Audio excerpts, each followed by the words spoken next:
Ahora estamos haciendo al mismo tiempo una transmisión con Futurock. Julia, ¿estás allí? Hola Jorge, ¿cómo estás? Acá estoy.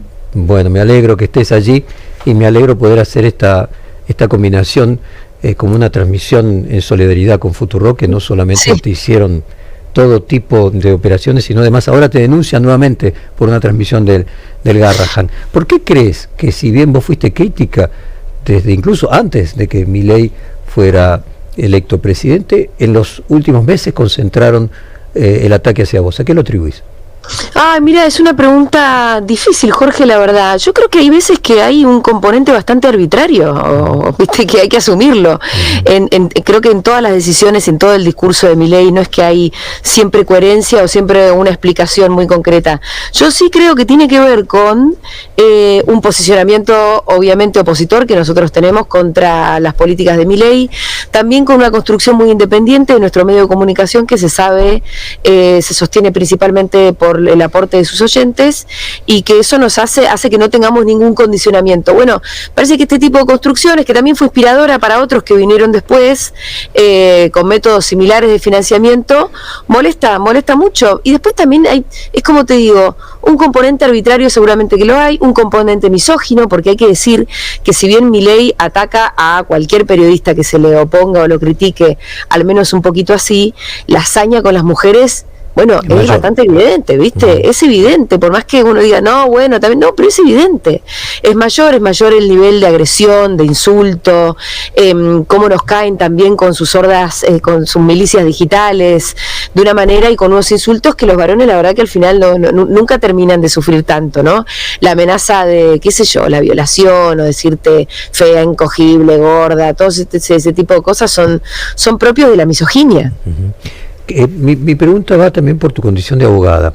En líneas generales, la mayoría de los colegas han soportado críticas de distinto grado, quizás no tan grandes como las tuyas, pero de cualquier manera lo suficientemente grave como para empujar a hacer juicio. Y solamente lo hizo el Gordo Lanata, lo hicimos nosotros, que siempre hacemos juicio, así que en nuestro caso no es novedad, lo hicimos con todos los gobiernos, y vos. ¿El hecho de que seas abogada te impulsó más a llevarlo a la justicia, resolverlo en la justicia? Y por ahí puede ser que sí, también una firme convicción, sobre todo con que hay que poner un límite.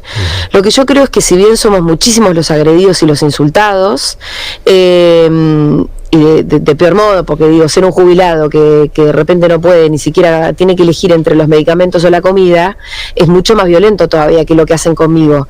Pero el último episodio, el que involucra la creación de videos con inteligencia artificial, videos pornográficos que establecen además una relación incestuosa con mi hermano, digo, es de un nivel también tan inimaginable de siniestro, que yo creo que lo sentí en un momento también como una suerte de misión, como decir, bueno, vamos a empezar a establecer un límite, vamos a decir que este tipo de cuestiones son delito, y no es difícil de encuadrar como delito.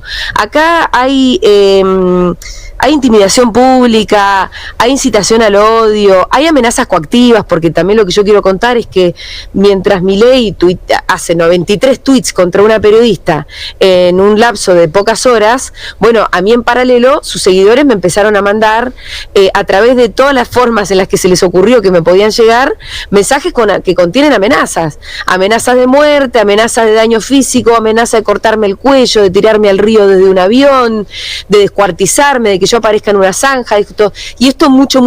Entonces, algunos de estos además fueron identificados, con lo cual nosotros al juez también le estamos diciendo, acá hay un señor que encabeza una organización, que es el presidente de la nación, que tiene además como objetivo la intimidación pública, la incitación al odio, estos seguidores me amenazan, concreto, la amenaza, el delito de amenazas coactivas tampoco es difícil de advertir, y por último también una malversación de recursos públicos, porque detrás de esto tampoco es difícil de probar que hay fondos públicos, ¿no?, puestos para que se genere toda esta organización con milicias digitales. Posiblemente también se pruebe una asociación ilícita, porque cuando que nosotros también en nuestra denuncia tenemos armado un mapa de quiénes son las personas los primeros que empezaron a tuitear, los que generaron el video con la inteligencia artificial, los que le dieron difusión. Acá hay un montón de gente muy bien identificada que dejó los deditos muy pegados, y también es, como te digo, muy fácil de advertir que hay una organización detrás, una organización. ¿Sí? Ahí donde se podría incluso encontrar, es decir, una red de personas que se coordinan con estas herramientas con un objetivo muy concreto, ¿no?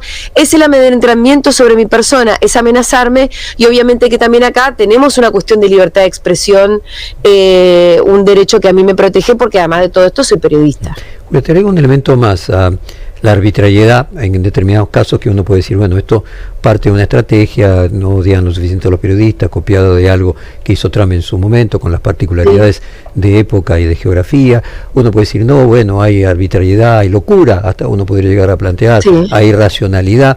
Pero yo agregaría un elemento más a esos componentes que desde ya están, que es la ignorancia. Una de las cosas que me llama la atención cada vez que hemos hablado de estos temas a lo largo de este año y medio con distintos juristas, es la ingenuidad de creer que si uno retuitea algo no es responsable, cosa que los periodistas sabemos desde hace siglos, de que nuestra responsabilidad no es simplemente por lo que decimos, sino también por lo que dicen terceros que nosotros publiquemos. Por ejemplo, esto en los medios escritos es absolutamente probado, y hemos perdido juicios todas las editoriales, hasta por cartas de lectores. En la televisión y en la radio en vivo es distinto, porque la gente no puede controlar lo que va a decir un tercero, pero en la prensa escrita sí, es decir, todo medio es responsable por la reproducción de los dichos de terceros. Si nosotros publicamos en un diario una mentira que produce un daño muy grande a una persona, somos tan responsables por los dichos de esa persona a un tercero como el que lo dijo. En el caso de Internet, lo que vos ves parece haber una ignorancia, que de hecho Milei la reafirmaba siempre, no, es un RT, él dice, y no se da cuenta que haciendo eso está siendo tan responsable como el que lo dice, como el que te dijo, te vamos a cortar la cabeza, tirar de un avión. O sea, el que reproduce eso es tan responsable como el que lo emite por primera vez. Entonces digo, hay ignorancia jurídica. Bueno, es que también te diría esto, Jorge, hay poca jurisprudencia, hay pocas leyes, hay pocas legislaciones. O sea, nosotros para poder denunciar penalmente al presidente y a su organización, nos valemos de unos tipos penales que existen en el Código Penal, que tienen mucha antigüedad y que además entendemos que nos sirven, pero al mismo tiempo advertimos que el mundo digital queda en una suerte de impunidad, ¿viste? Porque todavía no se termina, no solamente desde no solamente desde la cuestión formal, en términos de que faltan leyes, falta jurisprudencia, sino incluso desde un punto de vista social. Es como si la violencia digital no fuera tan violenta. Bueno, pero eso es lo que tenemos que empezar a discutir, ¿viste? Pero esa falta, perdón que te interrumpa, esa falta es ignorancia. Acordate que van a terminar todos condenados. Acordate lo que te digo. Nosotros tenemos condenas de los años 90 por carta de lectores. Para que tengas una de carta de lectores. Obviamente desconocen, como aparece un medio nuevo, y todavía lo que no hay son antecedentes de condenas, pero como vos bien decís, la justicia tiene, el derecho tiene tipificado esto de hace mucho tiempo, la calumnia, la injuria, la reproducción de calumnia y la incitación al odio, que es otro de los temas que hay dos leyes. Pero te escucho. No, las amenazas coactivas, por ejemplo. Si un tipo a mí me escribe por Instagram, me pone, te voy a cortar el cuello, así sea lo último que haga, bueno, está bien, eso es una amenaza, aunque me lo estés escribiendo por Instagram. ¿Viste? Está la amenaza como si me lo hubiese escrito con una carta o como si me lo hubiese dicho en la cara. Es una amenaza, queda ahí plasmado. Y eso, bueno, hay que empezar a comprenderlo como lo que es. Exacto, pero creo que hay una ignorancia respecto de las consecuencias jurídicas que tiene publicar en las redes sociales, de la misma manera que sería publicar en los medios tradicionales. Déjame hacerte una pregunta que tiene que ver con Futurock en general. Cuando el New York Times cuando Trump se la tomó con New York Times, aumentaron las suscripciones del New York Times. Yo recuerdo en una época que en Perfil, medio irónicamente, con una especie de autosentido pésame, decíamos que Néstor Kirchner era el director de marketing de Perfil, porque su enojo con nosotros hacía que nos visibilizara más.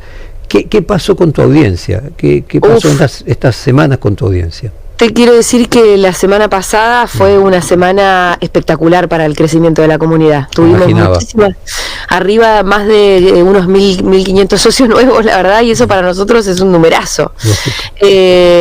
Así que le queremos agradecer muchísimo a toda la gente que se acercó, se dieron cuenta que también está muy bien expresar la solidaridad, que es absolutamente fundamental para darnos valor, para que no nos callemos, para que no nos amedrenten, darnos valor y darnos fuerza moral, y que también materialmente es importante que a nuestro medio, nos lo pueda sostener nuestra audiencia, que es lo que nos otorga, como te digo siempre, la libertad y la independencia con la que contamos. Nosotros vivimos de esto.